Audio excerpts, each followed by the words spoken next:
Bismillahirrahmanirrahim. Assalamualaikum warahmatullahi wabarakatuh. Alhamdulillahirrabbilalamin. Wabihi nasta'inu ala umuri dunya waddin wa ala alihi wa sahbihi ajma'in amma ba'du.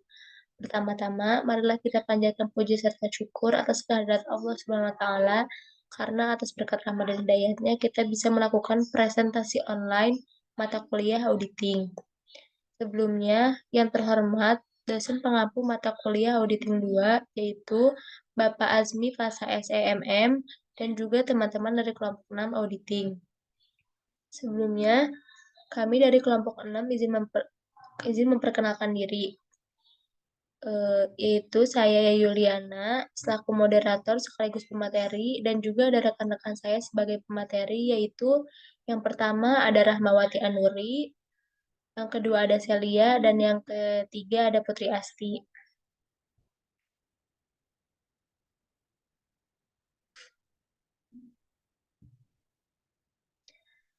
Untuk pemaparan materi pertama akan dipaparkan oleh saya sendiri. Pengertian subsequent event. Subsequent event adalah peristiwa atau transaksi yang terjadi setelah tanggal laporan posisi keuangan atau neraca, tetapi sebelum diterbitkannya laporan audit yang mempunyai akibat yang material terhadap laporan keuangan, sehingga memerlukan penyesuaian atau pengungkapan dalam laporan tersebut. Untuk materi selanjutnya akan dipaparkan oleh Rahmawati Anuri. Kepadanya dipersilahkan. Terima kasih kepada moderator yang telah mempersilahkan saya untuk menjelaskan materi. Di sini saya akan menjelaskan tentang jenis-jenis subsequent event. Yang pertama itu ada peristiwa yang memberikan tambahan bukti yang berhubungan dengan kondisi yang ada pada tanggal laporan posisi keuangan dan berdampak terhadap taksiran yang melekat dalam proses penyusunan laporan keuangan. Laporan keuangan harus disesuaikan untuk setiap perubahan estimasi sebagai akibat dari pengguna bukti tambahan tersebut. Contohnya itu seperti kerugian sebagai akibat tidak tertagihnya piutang kepada pelanggan yang menuju kebangkrutan setelah tanggal laporan posisi keuangan, merupakan indikasi keadaan yang ada pada tanggal laporan posisi keuangan.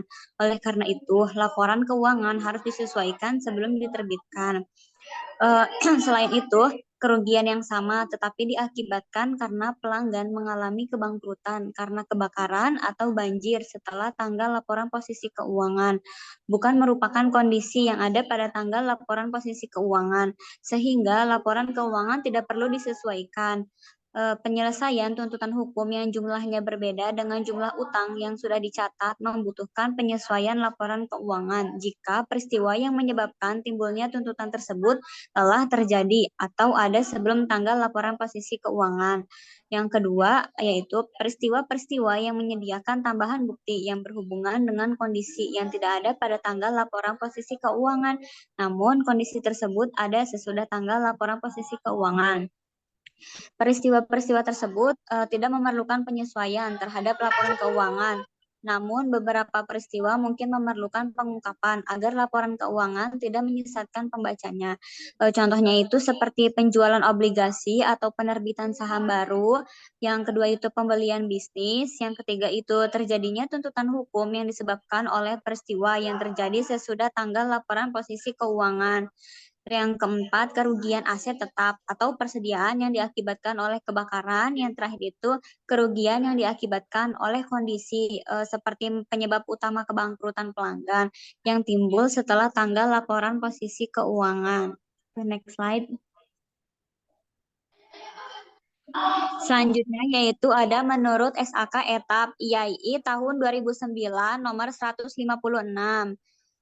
Peristiwa setelah akhir periode pelaporan adalah peristiwa-peristiwa menguntungkan maupun tidak menguntungkan yang terjadi setelah akhir periode pelaporan sampai dengan tanggal penyesuaian laporan keuangan. Selanjutnya. Lalu ada dua jenis peristiwa setelah akhir periode pelaporan, yaitu yang pertama, peristiwa yang memberikan bukti atas suatu kondisi yang terjadi pada akhir periode pelaporan. Jadi peristiwanya itu setelah akhir periode pelaporan yang memerlukan penyesuaian. Jadi, entitas harus membuat penyesuaian jumlah yang diakui dalam laporan keuangan, termasuk pengungkapan yang terkait untuk mencerminkan peristiwa setelah akhir periode pelaporan yang memerlukan penyesuaian. Yang kedua, peristiwa yang mengindikasikan timbulnya suatu kondisi setelah akhir periode pelaporan, yaitu peristiwa setelah akhir periode pelaporan yang tidak memerlukan penyesuaian. Jadi, entitas tidak boleh menyesuaikan jumlah yang diakui dalam laporan keuangan atas peristiwa setelah akhir periode pelaporan yang tidak memerlukan penyesuaian. Jika entitas mengumumkan dividen kepada pemegang saham setelah akhir periode pelaporan, maka entitas tidak boleh mengakui dividen tersebut sebagai liabilitas pada akhir periode pelaporan. Next. Selanjutnya yaitu ada menurut PSAK nomor 8 revisi 2014.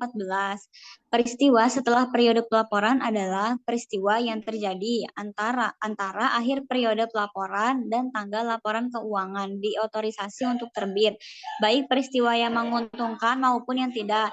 Peristiwa tersebut dapat dibagi menjadi dua jenis ya. Untuk itu saya kembalikan kepada moderator. Terima kasih. Baik, terima kasih kepada Ramawati Anuri karena telah memaparkan materinya dengan baik. Untuk materi selanjutnya akan dipaparkan oleh Celia. Kepadanya dipersilahkan. Baik, terima kasih kepada moderator yang sudah mempersilahkan. Materi yang berikutnya mengenai peristiwa yang dibagi menjadi dua. Yang pertama, peristiwa yang memberikan bukti atas adanya kondisi pada akhir periode pelaporan atau peristiwa penyesuai setelah periode pelaporan. Yang kedua, peristiwa yang mengindikasikan timbulnya kondisi setelah periode pelaporan atau peristiwa non-penyesuaian setelah periode pelaporan. Slide selanjutnya. Yang materi berikutnya, subsequent event yang diaudit oleh akuntan publik. Subsequent event yang diaudit oleh akuntan publik di dua, yaitu subsequent collection atau penagihan sesudah tanggal laporan posisi keuangan atau neraca sampai mendekati tanggal selesainya pekerjaan lapangan atau audit field work yang harus dilaksanakan dalam pemeriksaan piutang dan barang dalam perjalanan. Yang kedua, subsequent payment. Pembayaran sesudah tanggal laporan posisi keuangan atau neraca sampai mendekati tanggal selesainya audit yang harus dilaksanakan dalam pemeriksaan liabilitas dan biaya yang masih harus dibayar. Next. Materi berikutnya mengenai tujuan pemeriksaan subsequent event. Dibagi menjadi tiga. Yang pertama, untuk menentukan apakah ada kejadian-kejadian penting sesudah tanggal laporan posisi keuangan atau neraca yang membutuhkan penyesuaian terhadap laporan keuangan atau memerlukan pengungkapan dalam catatan atas laporan keuangan agar tidak menyesatkan pengguna laporan keuangan. Yang kedua, untuk menentukan kemungkinan tertagihnya piutang. Dan yang ketiga, untuk memastikan bahwa barang dalam perjalanan yang tercantum di dalam laporan posisi keuangan atau neraca per tanggal laporan posisi keuangan betul-betul masih dalam perjalanan. Selanjutnya,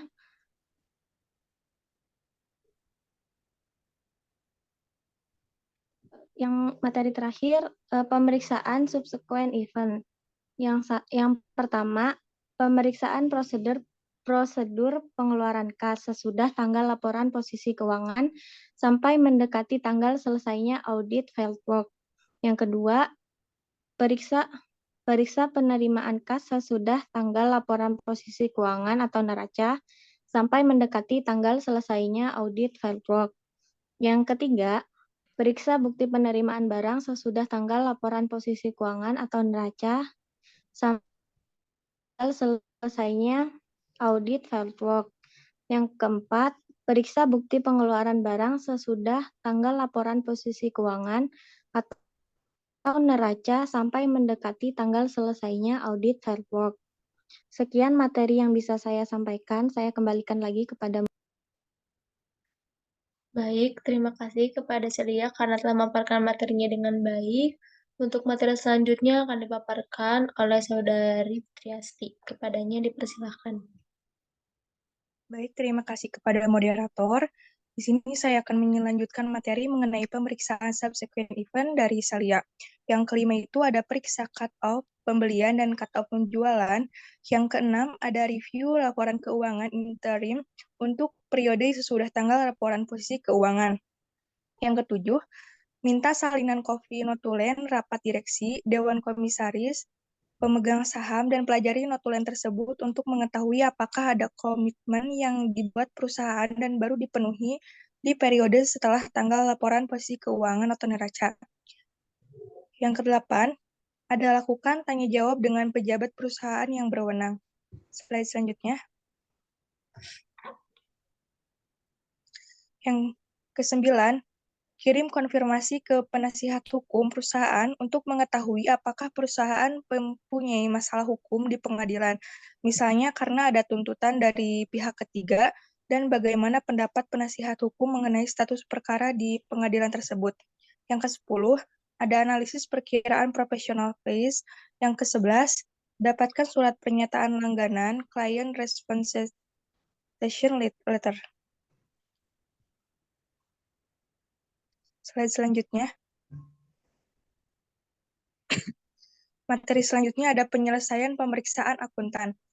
Setelah akuntan publik menyelesaikan berbagai macam audit prosedur, mulai dari perencanaan audit, mendesain pendekatan audit, melakukan test of control, substantive test of transaction, analytical review, dan test of detail balance, langkah berikutnya adalah membuat draft audit report, mendiskusikannya dengan klien, kemudian mengisu audit report.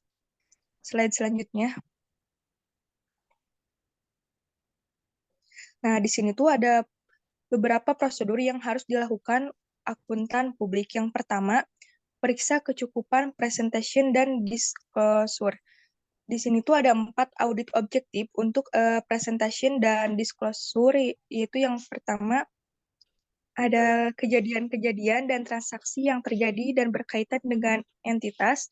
Yang kedua, apakah semua pengungkapan yang seharusnya itu ada dalam laporan keuangan yang telah dimasukkan. Yang ketiga, apakah informasi keuangan tersebut telah disajikan dan dijelaskan secara tepat dan pengungkapan diekspresikan secara jelas. Dan yang terakhir itu, apakah informasi keuangan dan lainnya sudah diungkapkan secara wajar.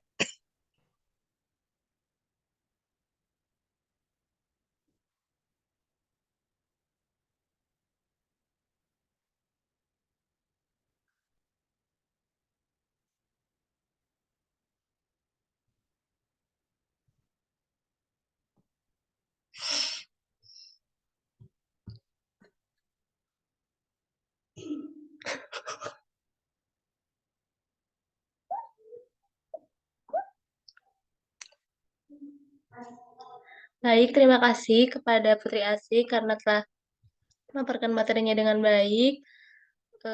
Mungkin sekian saja pemaparan materi dari kelompok 6. Lalu ada kesimpulan dari pemeriksaan subsequent events ini, yaitu subsequent events adalah peristiwa atau transaksi yang terjadi setelah tanggal laporan posisi keuangan, tetapi sebelum diterbitkannya laporan audit yang mempunyai akibat yang material terhadap laporan keuangan sehingga memerlukan penyesuaian atau pengungkapan dalam laporan tersebut. Terdapat 2 jenis subsequent events, yaitu yang pertama ada peristiwa yang memberikan tambahan bukti yang berhubungan dengan kondisi yang ada pada tanggal laporan posisi keuangan dan berdampak terhadap transaksi yang melekat dalam proses penyusunan laporan keuangan. Yang kedua, peristiwa-peristiwa yang menyediakan tambahan bukti yang berhubungan dengan kondisi yang tidak ada pada tanggal laporan posisi keuangan. Namun, kondisi tersebut ada sesudah tanggal laporan posisi keuangan. Setelah akuntan publik menyelesaikan berbagai macam audit prosedur, mulai dari perencanaan audit, mendesain pendekatan audit, melakukan test of control, substantive test of transaction, analytic review, dan test of detail balance. Langkah berikutnya adalah membuat draft audit report, mendiskusikannya dengan klien, kemudian mengisu audit report. Baik, mungkin sekian dari kelompok 6. Mohon maaf bila banyak kesalahan. Kami dari kelompok 6 mohon undur diri. Terima kasih. Wassalamualaikum warahmatullahi wabarakatuh. Waalaikumsalam warahmatullahi wabarakatuh.